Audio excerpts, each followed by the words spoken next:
हम यहाँ एकत्रित हैं और बेहद खुशी की बात है मेरे लिए भी कि यहाँ आज देवास का लगभग बौद्धिक समाज का एक बड़ा हिस्सा, मुख्य हिस्सा यहाँ मौजूद है। ऐसा ही मैंने महसूस किया आज जो चर्चा यहाँ पर हुई है।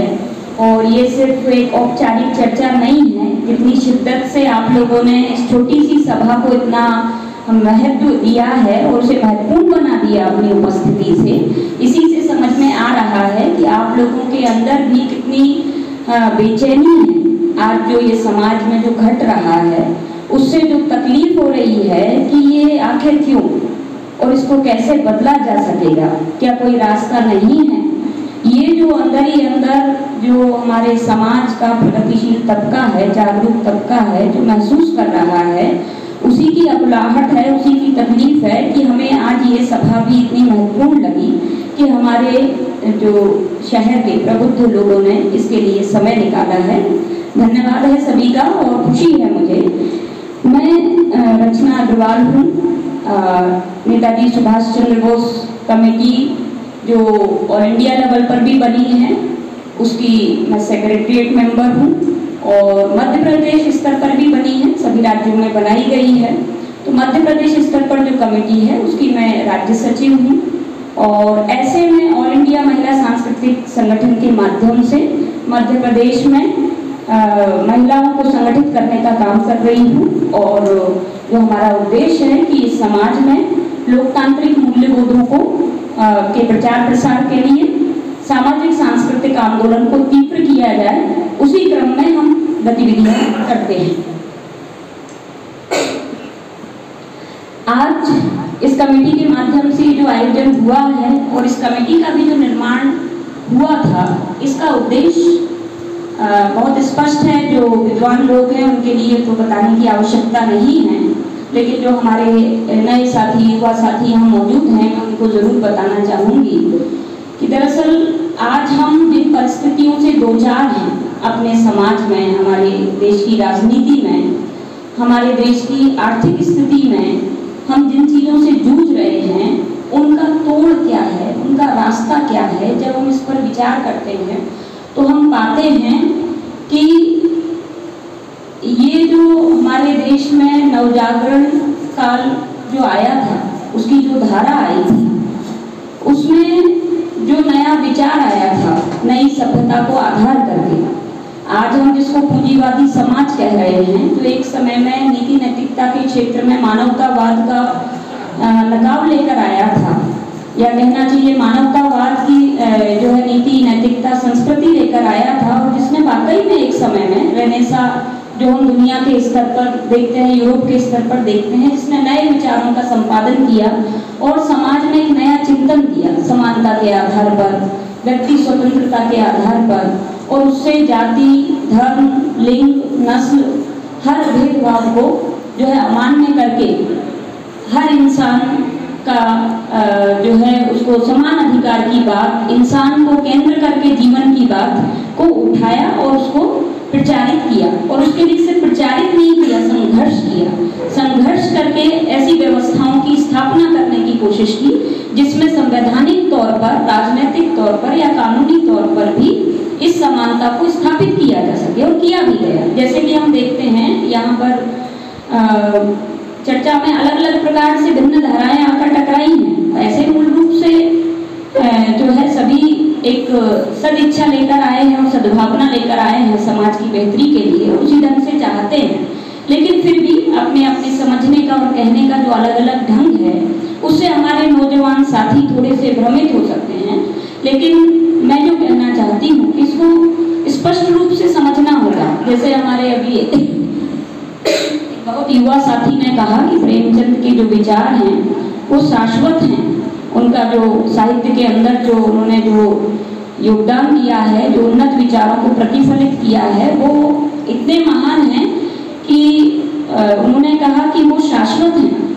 लेकिन मैं वही कहना चाहूँगी जो त्रिवेदी जी ने बार बार जिस पर जोर दिया है कि जिस दिन प्रेमचंद के साहित्य की जरूरत खत्म हो जाए समाज में, या वो अप्रासंगिक हो जाएं, वो हमारे लिए खुशी का दिन होगा इस रूप में कि समाज अगर उससे उन्नत स्टेज में चला जाए।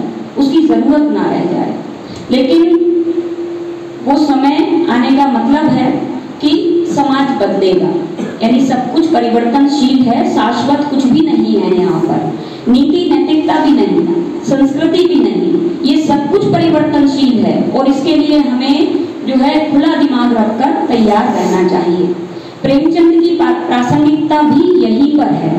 हमारा देश का जो आज़ादी आंदोलन है उसके भी पहले से जो नवजागरण काल जो चल रहा था, जिसमें राजा राममोहन राय, ईश्वर चंद्र विद्यासागर और साहित्यकारों के रूप में रविन्द्रनाथ टैगोर, शरदचंद्र, प्रेमचंद, ये सब जो आए हैं, इन लोगों ने जो नए आधुनिक विचार, लोकतांत्रिक विचार, नए मूल्यबोध, लोकतांत्रिक मूल्यबोधों का जो प्रचार प्रसार भारत में किया, ये जो भारत में जो भारत का सामाजिक सांस्कृतिक आंदोलन है, इसको दरअसल हमें जानने की जरूरत है और ये समझने की जरूरत है कि ये हमारे देश में अधूरा रहा। एक समय के बाद जो है इसको जो कंटिन्यूटी चाहिए थी, निरंतरता चाहिए थी, वो मौजूद नहीं रह सकी समाज में। नहीं तो ऐसा नहीं होता कि हम केवल प्रेमचंद को याद कर रहे होते।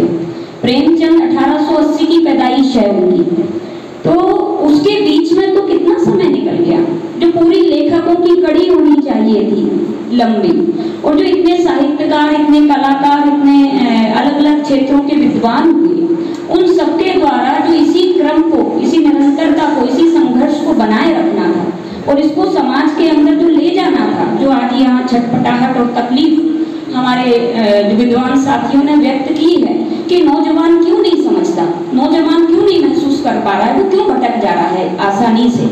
तो दरअसल इसके लिए क्या नौजवान जिम्मेदार है, हमें सोचना होगा। मैं ऐसा समझती हूँ कि इसके लिए नौजवान से ज्यादा जिम्मेदार हैं इनके पहले की जो पीढ़ियां हैं, जिन्होंने इस ज्ञान को संरक्षित नहीं किया, जो नवजागरण काल के मनीषियों ने, चिंतनकारों ने जो संघर्ष किया, उन्होंने केवल विचार नहीं दिया, उन्होंने लड़ाई लड़ी, जीवन दिया। ईश्वर चंद्र विद्यासागर को समाज से बहिष्कृत कर दिया गया जब उन्होंने अपने बेटे की शादी विधवा से की। विधवा विवाह को जब उन्होंने स्थापित करने की कोशिश की समाज में, जब उन्होंने अंग्रेजों को बाध्य किया उसके लिए कानून बनाने के लिए, तो उस समय जो वो संघर्ष कर रहे थे, उस समय कितने लोग उनके साथ थे। वो अकेले थे, उनका तो कोई संगठन नहीं था, वो तो कोई पार्टी लेकर नहीं चल रहे थे, अकेले लड़ रहे थे। और वो धर्मनिरपेक्ष मानवतावादी के रूप में भी हमारे देश में, समाज में हमारे लिए कहना चाहिए कि एक इतना बड़ा आदर्श है जिनको लेकर आज हम अपनी लड़ाई का रास्ता चुन सकते हैं और लड़ सकते हैं। तो उन्होंने जो चिंतन दिया वो क्यों दब गया इतनी परतों के नीचे? तो उस चिंतन को जो प्रचारित कर देना चाहिए था अभी तक पूरे देश भर में, इस तरह से कि जान जाते गली मोहल्ले के लोग ईश्वर चंद्र विद्यासागर था कौन, किया क्या था उसने। हमारी महिलाएं जिनके लिए उन्होंने काम किया वो तक नहीं जानती है ईश्वर चंद्र विद्यासागर का नाम।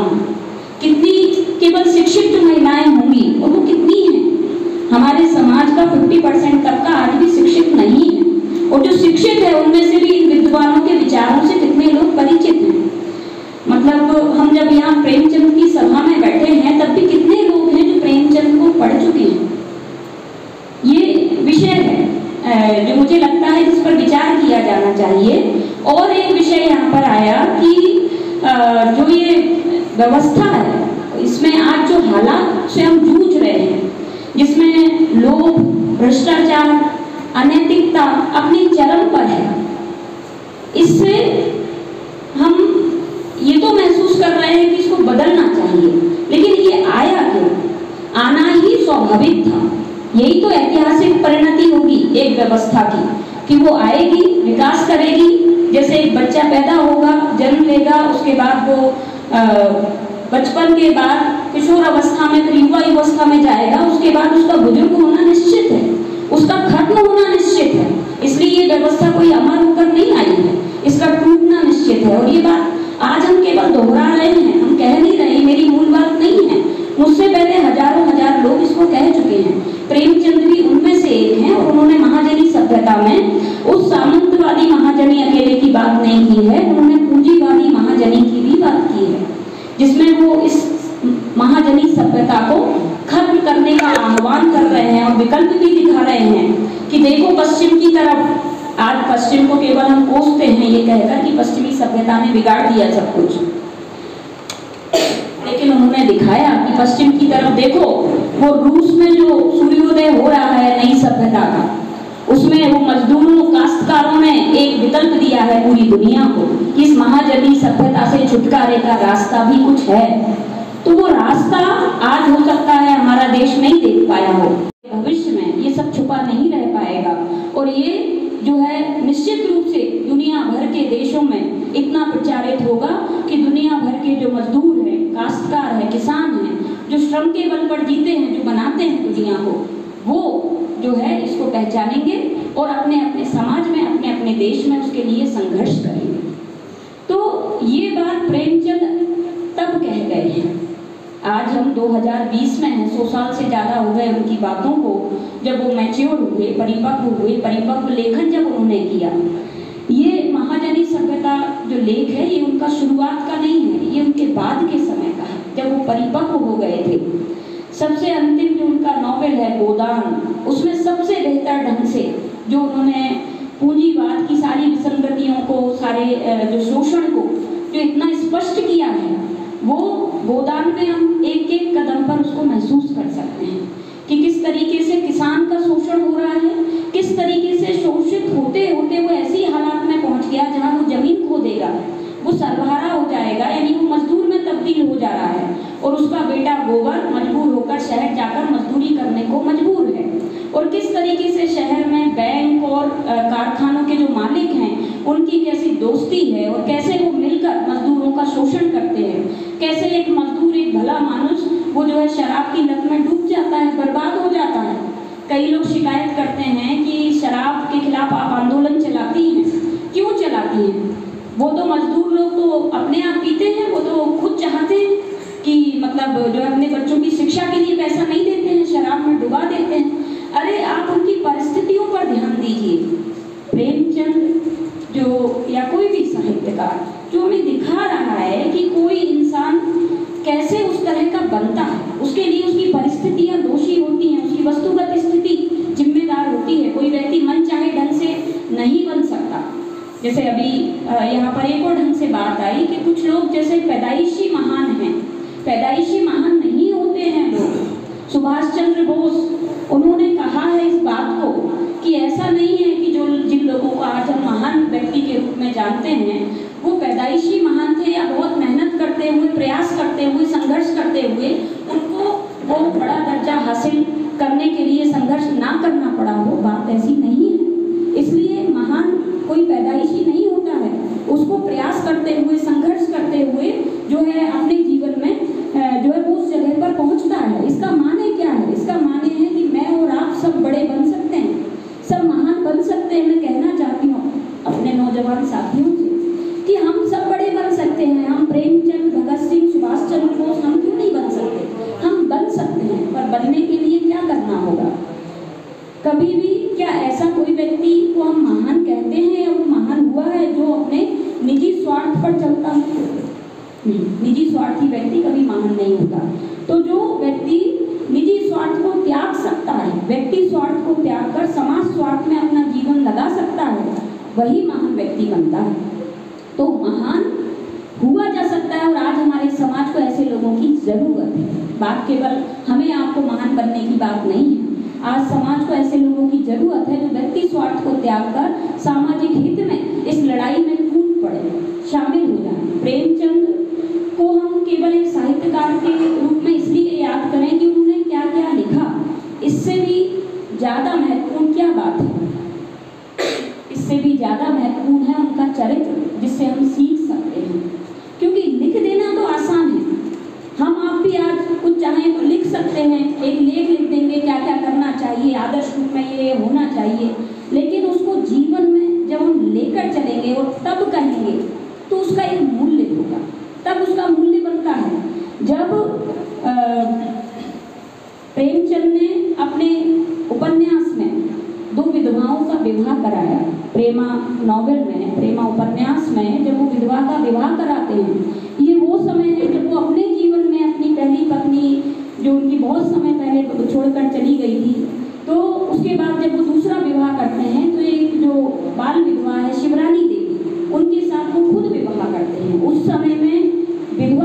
विवाह करना अपने आप में एक आंदोलन था और उस आंदोलन का वो हिस्सा बने हैं।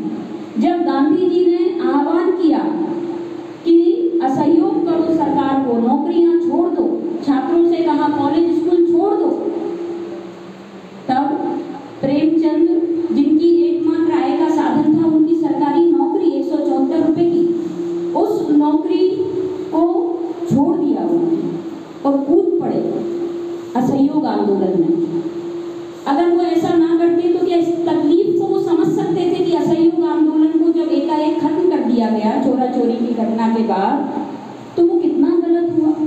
क्योंकि उनके जैसे हजारों हजार लोग थे पूरे देश में, लाखों भी कह सकते हैं, जिन्होंने जो है स्कूल छोड़े थे, नौकरियां छोड़ी थी, अपने अपने काम छोड़े थे, वकालतें छोड़ी थी और कूद पड़े थे असहयोग आंदोलन में। गांधी जी के मार्गदर्शन में उनको नेता मानते हुए इस भरोसे से कि देश आजाद होगा, लेकिन असहयोग आंदोलन एकाएक बंद हो गया। उसके बाद हमने सविनय अवज्ञा आंदोलन भी देखा, जिसमें भी उतनी ही ताकत से, उतनी ही उत्साह से जनता ने भागीदारी की, फिर उम्मीद की कि अब देश आजाद होगा। उसमें भी जनता ने बढ़ चढ़कर भाग लिया, लेकिन हमने क्या देखा कि उसकी परिणति भी वही हुई। केवल जो गांधी इरविन समझौता हुआ, एक कमेटी बना दी गई, भगत सिंह की फांसी भी नहीं रुक पाई उससे, और एक समझौते में, एक कमेटी में वो लड़ाई खत्म हो गई। प्रेमचंद ने इसको कर्मभूमि में लिख दिया, कर्मभूमि में इस तरह लिख दिया कि पढ़ने वाले के मन में प्रश्न पैदा होता है कि आखिर ये इतने बड़े बड़े आंदोलन हुए, फिर हुआ क्या, फिर मिला क्या उस आंदोलन से। दरअसल कुछ लोग ये कह सकते हैं, सोच सकते हैं कि चलो ये तो बीती बात हो गई, अब इस पर इतनी चर्चा करके क्या हासिल। नहीं, हमारा जो आज जिन समस्याओं से हम दो चार हैं, जिनका हम हल चाहते हैं, उनका रास्ता वहीं से निकलेगा। हमें पीछे मुड़कर देखना होगा, हमारे पूर्वजों ने रास्ता दिया था, हमने ही बाधा खड़ी कर दी उसके बीच में, हम नहीं उस रास्ते पर चले, हम पहचान नहीं पाए रास्ते को। हमारा आज़ादी आंदोलन जो दो धाराओं में चल रहा था, जिसको इतिहासकारों ने बाद में व्याख्या की, समझौतावादी और गैर समझौतावादी। गांधीवादी तरीके से जो आंदोलन चल रहा था और जो आंदोलन चल रहा था जिसके नेतृत्व कर रहे थे कांग्रेस के अंदर नेताजी सुभाष चंद्र बोस और कांग्रेस के बाहर कर रहे थे भगत सिंह। ये तो जो विचारधाराएं थी आजादी आंदोलन में, इसका ही रिफ्लेक्शन, इसका ही प्रतिबिंब जो साहित्य में मिलता है हमको। तो आज भी जब हम यहाँ चर्चा करने बैठे हैं, हम नौजवानों को, हमारी नई पीढ़ी को दिशा क्या देंगे? क्या वो दोनों एक साथ लेकर चले? क्या दोनों सही है? क्या गांधी जी और भगत सिंह दोनों का रास्ता सही था? तो दोनों लेकर हम चलेंगे तो कहाँ पहुँचेंगे? कहीं पहुँच जाएंगे क्या? नहीं पहुँच पाएंगे। इसलिए हमें निश्चित करना पड़ेगा हमारा रास्ता कौन सा है। ये नहीं तय कर पाने से सब गड्ढमड्ढ हो जाएगा और हो रहा है। इसलिए हमें समझना जरूरी है, इसलिए हमें साहित्यकारों की भी पहचान करनी होगी। ठीक है, प्रेमचंद ने शुरू किया है जहाँ से, वहाँ वो गांधीइज्म को जब सर्वश्रेष्ठ मानते थे, सबसे बेहतर तरीका मानते थे, तो उन्होंने गांधी जी को लेकर चले और गांधीवाद को ही उन्होंने रिफ्लेक्ट किया अपने कहानियों में, उपन्यासों में। उसमें जो रंगभूमि है, बहुत आदर्श रूप में उन्होंने गांधीवादी जो गांधीवाद है उसको एक व्यक्ति के माध्यम से बहुत अच्छे तरीके से उसमें प्रतिबिंबित किया है। लेकिन उसके बाद जो आगे जब वो बढ़ते हैं तो उनकी अन्य कहानियों में, उपन्यास में हम क्या देखते हैं कि उनकी चिंतन धारा आगे बढ़ती है। और ये सबूत है इस बात का कि एक व्यक्ति भी तो अपने जीवन काल में उसका चिंतन भी तो विकास करता है, वो एक जगह ठहरता तो नहीं। तो इसलिए प्रेमचंद ने अगर शुरुआत की थी वहाँ से, जहाँ वो पुराना तिलिस्मी जो कहानियाँ और उपन्यास लिखा करते थे या लोग लिखा करते थे, उन्होंने उसको पढ़ा था और पढ़कर जो शुरुआती कुछ कहानियाँ उन्होंने भी राजाओं पर, राजकुमारों पर लिखी थी। लेकिन उसके बाद उन्होंने किसानों को, मजदूरों को अपनी कहानी का विषय बनाया। उन्होंने आम सामाजिक जीवन, उसके दुख दर्द और तकलीफों को अपना विषय बनाया। तो उन्होंने एक नई तब्दीली की साहित्य जगत में, उन्होंने भाषा में तब्दीली की। उन्होंने हिंदी और उर्दू को मिक्स करके उसको जो है आम जनता की भाषा में, उसकी सरल देहाती के नज़दीक जो हिंदी पहुंचती है उसको अपना जो है ये बनाया। तो सबसे सरल तरीके से उन्होंने उसको अभिव्यक्ति दी ताकि आम आदमी उसको रुचि लेकर पढ़ सके, जान सके, उसे खुद को जोड़ सके, अपनी रोज की दुख तकलीफों से। और उसी के माध्यम से उन्होंने जो है उस समय जात पात के खिलाफ, उस समय समय के धार्मिक भेद के खिलाफ, हिंदू मुसलमान को लेकर जो भेद की मानसिकता थी उसके खिलाफ मुहिम चलाई। और इसी तरीके से उन्होंने जब आज़ादी आंदोलन से जब प्रभावित हुए और गांधी से प्रभावित हुए तो गांधी जी की विचारधारा को लेकर वो चले और उसको भी उन्होंने जगह दी अपनी कहानियों में। लेकिन जब हम देखते हैं कि वो आगे बढ़ते जाते हैं, उनका चिंतन इतना परिपक्व होता जाता है, जितना वो सविनय अवज्ञा आंदोलन और असहयोग आंदोलन का अपना अनुभव ले चुके हैं, तब उनके खुद के मन में भी ये प्रश्न आ गया कि क्या ये रास्ता सही है, क्या इसी से हमें आज़ादी मिलेगी। तब वो कहते हैं 1917 में रूस में क्रांति हो चुकी है, भगत सिंह सुभाष चंद्र बोस का संघर्ष जो है उसके बाद धीरे धीरे जब सामने आया तो 1934-1936 के बाद वो इस चीज़ को और एकदम स्पष्ट रूप में समझ पाए कि सिर्फ इसी रास्ते से आज़ादी हासिल नहीं होगी। तब हमें क्या करना पड़ेगा, हमें रूस की तरह, हमें बुल्गारिया की तरह जो है क्या करना पड़ेगा, हमें किसानों को, मजदूरों को संगठित होकर एक ऐसे हालात पैदा करने पड़ेंगे। एक जगह तो उन्होंने लिखा है कि 1000 अंग्रेज अगर कत्ल कर दिए जाएं तो ये अंग्रेज इस देश में टिकेंगे नहीं। यहाँ तक पहुंचे थे प्रेमचंद, क्योंकि उनके अंदर सरलता थी, वो बंधे नहीं थे किसी वाद से। जैसा त्रिवेदी जी ने कहा, हम वाद में बंध जाते हैं तो सच्चाई को समझ नहीं पाते। कोई गांधीवादी है, कोई मार्क्सवादी है, तो वो अपने अपने दायरे बना लेते हैं। इसको भी और चर्चा की जरूरत है, मुझे लगता है। मेरा विचार इससे थोड़ा सा भिन्न है, लेकिन फिर भी मैं जो कहना चाहूँगी कि प्रेमचंद ऐसे किसी वाद में हमें बंधते नजर नहीं आए, वो विकास करते गए, उनकी चिंतनधारा विकास करती गई और सबसे बेहतर उस समय का जो आदर्श चिंतन उनको मिल पाया वो वहाँ तक पहुँचे। और इसलिए उनके चाहे वो प्रेम आश्रम हो जिसमें वो गांधी जी की चिंतनधारा, और उसके अंत में जो 2 लफ्ज कहकर खत्म करते हैं कि उसमें जो नायक है, जो किसान का बेटा है, वो कहता है कि मेरे पास रूस से जो पत्र आता है, वो तो कहता है कि काश्तकारों की पंचायतों ने जो है रूस में वो शासन चलाती है, तो मतलब काश्तकारों का या किसानों का भविष्य उज्जवल है, ये वो उसमें कहते हैं। लेकिन पूरा जो प्रेम आश्रम है उसमें गांधी जी की विचारधारा के आधार पर पूंजीपतियों का हृदय परिवर्तन की बात ही उसमें रिफ्लेक्ट होती है। क्योंकि दरअसल गांधी जी की विचारधारा क्या थी, गांधी जी की विचारधारा वर्ग संघर्ष को नहीं मानती, शोषण शोषित को नहीं मानती। वो स्पष्ट रूप से कहते हैं कि मैं जो है ये नहीं मानता कि पूंजीपति वर्ग का या मजदूर वर्ग का हित अलग अलग है, मैं इस चीज़ को नहीं मानता। मैं ये मानता हूँ कि सभी जरूरी हैं इस समाज के लिए और सभी की एक एक भूमिका है। पूंजीपतियों को मानना चाहिए कि वो इस समाज के धन के ट्रस्टी हैं, ईश्वर ने उन्हें धन का ट्रस्टी बनाकर भेजा है और इसलिए उन्हें अपने धन का उपयोग समाज की बेहतरी के लिए करना चाहिए। और इस ढंग की सोच होने से, और इसको जब उन्होंने प्रतिबिंबित किया है अपने लेखों में, अपने भाषणों में, वो अपने आप को हिंदू मानते थे, उसी तरीके से उपवास प्रार्थना करते थे। ये सारा जो चिंतन था उनका, इसका हमारे आज़ादी आंदोलन पर क्या प्रभाव पड़ा, इसकी चर्चा अगर हम नहीं करेंगे, इससे अगर हम बच निकलेंगे तो हम नौजवानों को सिखाएंगे क्या, वो सीखेंगे क्या। नेताजी सुभाष चंद्र बोस ने जब आज़ाद हिंद फौज बनाई, उन्होंने क्यों भारत माता की जय का नारा नहीं लगाया, क्यों उन्होंने जय हिंद लेकर आए, क्यों उन्होंने अपनी बटालियनों का नाम राजपूत मराठा नहीं रखा, क्यों उन्होंने रानी लक्ष्मीबाई और जवाहरलाल नेहरू, गांधी जी, इनके नाम पर अपनी जो बटालियन बनाई थी, आर्मी बनाई थी लड़ने के लिए, उनके नाम रखे। जब नेताजी के पास उनके एक जो सेनापति थे, उन्होंने जब उनसे कहा कि ये एक गीत को लेकर गए, एक प्रार्थना थी वो, जिसमें ईश्वर का नाम नहीं था, अल्लाह का नाम नहीं था, उसने मालिक कहा।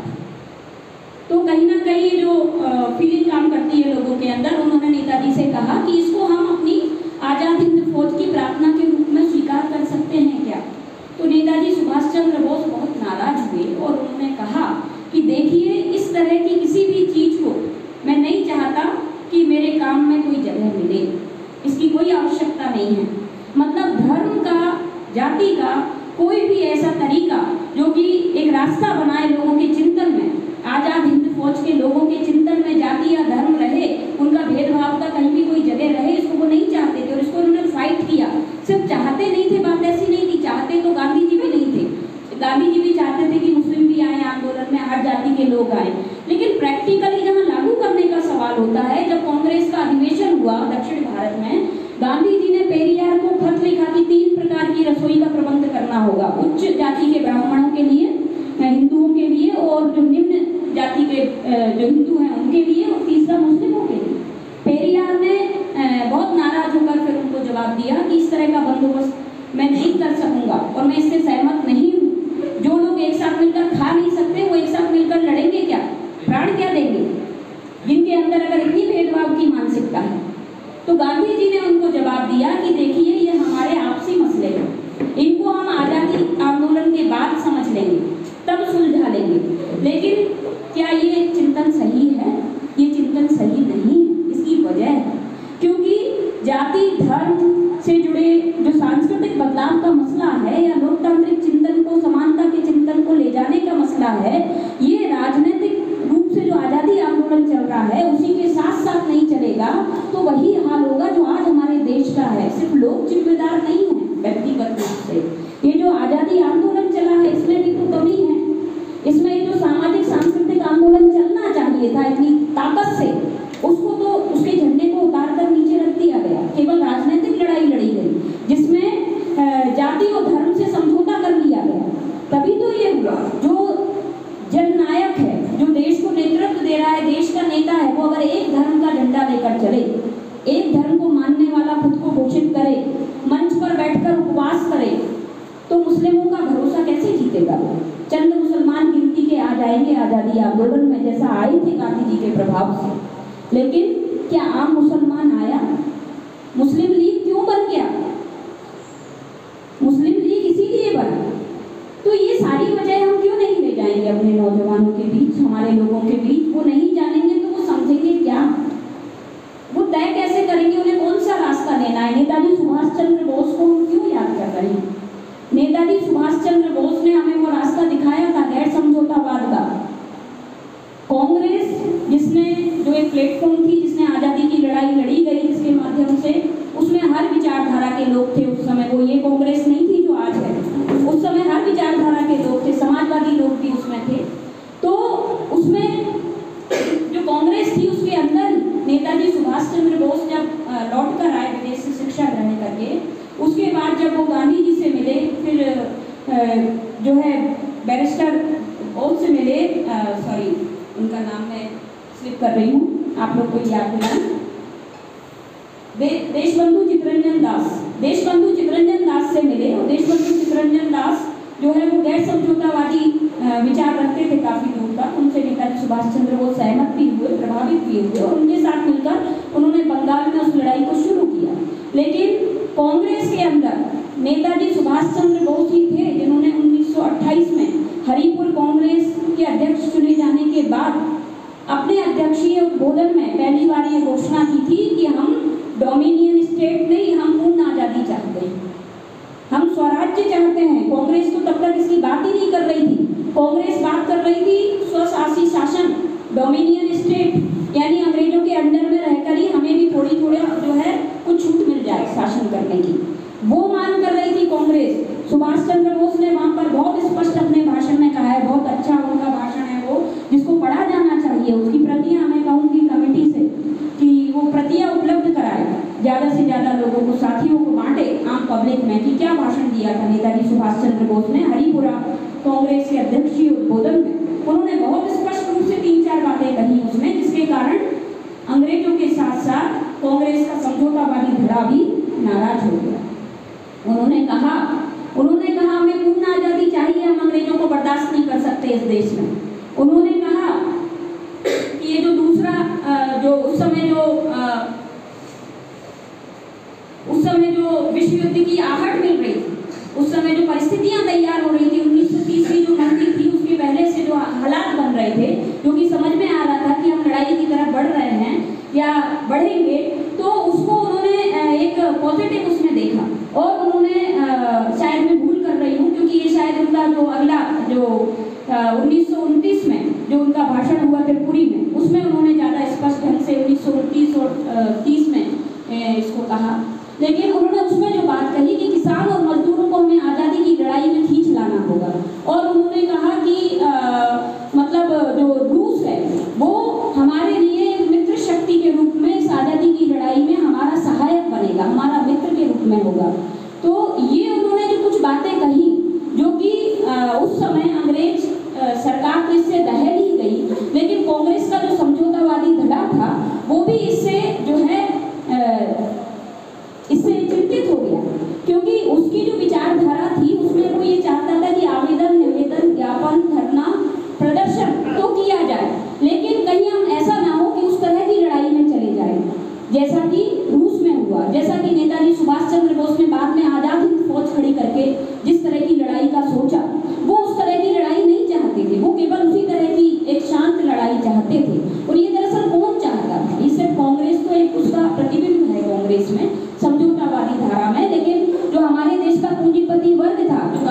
पास गांधी टोपी लगाकर बिरला बैठा करते थे। टाटा और बिरला जो इस लड़ाई में शामिल थे कांग्रेस की, जो वो भी आज़ादी चाहते थे, पर वो आज़ादी किस लिए चाहते थे? वो जो पूंजीपति के रूप में विकसित हो चुके थे उस समय भी, अंग्रेजों के अंडर में भी, उस समय भी, तो उस समय वो लोग अपने बिजनेस की आज़ादी के लिए वो चाहते थे कि अंग्रेज चले जाए, क्योंकि अंग्रेजों को भी उनको एक हिस्सा देना पड़ता है अपने लाभ का, इसलिए वो हिस्सा ना देना पड़े, और इसलिए वो चाहते थे कि ये जो है अंग्रेज चले जाए और देश आज़ाद हो जाए। लेकिन वो ये नहीं चाहते थे कि इस देश का मजदूर और किसान को भी उसी तरीके की पूरी आज़ादी मिल जाए।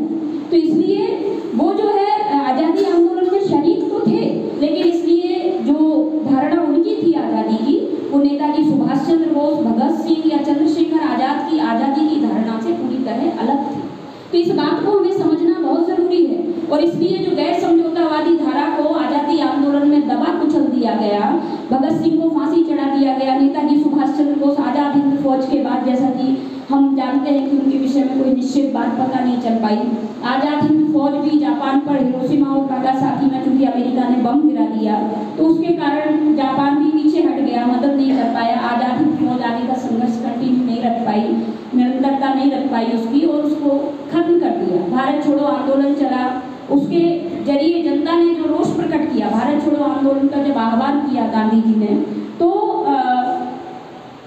नेताजी सुभाष चंद्र बोस ने वहां बैठकर भी कहा था, जर्मनी में जब वो थे, कि इस समय गांधी जी को मेरी सबसे ज़्यादा ज़रूरत है। उस समय कोई साथ नहीं दे रहा था महात्मा गांधी का, उस समय जो आरएसएस था, जो इधर ये जो कम्युनिस्ट पार्टी भी थी उस समय की, वो भी स्पष्ट रूप से खड़े नहीं हुए गांधी जी के साथ भारत छोड़ो आंदोलन के लिए, बल्कि उन्होंने इस तरह का चिंतन रखा कि चूंकि अभी ब्रिटिशर्स जो है वो मुश्किल में हैं, और चूंकि जर्मनी जो है वो हिटलर का जो शासन है उसको हराना है, इसलिए अभी हम ब्रिटेन को कमजोर ना करें, इधर से हमला करके उसको मजबूत करें, ताकि जो है उस लड़ाई को जीता जा सके उस स्तर पर, दुनिया के स्तर पर।